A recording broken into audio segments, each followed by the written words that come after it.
Validem Pir Müjgan Sultan. Verem illetinin pençesinde nihayetinde yatağa düşmüştü.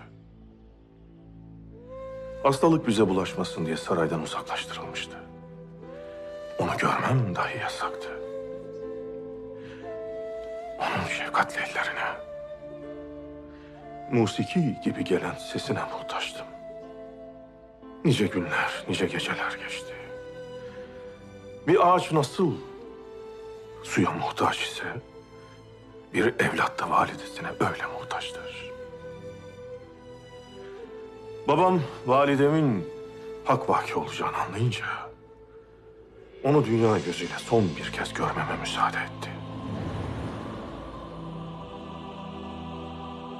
Lakin sarılamadık. Uzaktan birbirimizin gözlerine bakıp ağladık.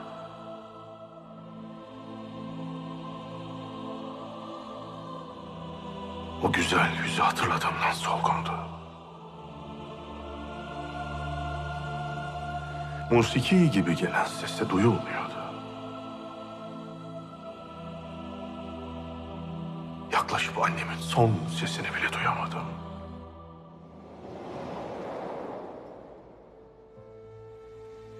Bense susuzluktan kıvranırken, çeşmeden akan suya bakmak zorunda kalan bir mahkum gibiydim.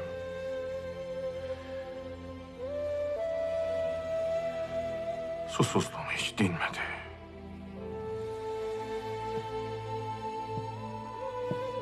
Şimdi aynen Nurettin Efendi de öyle.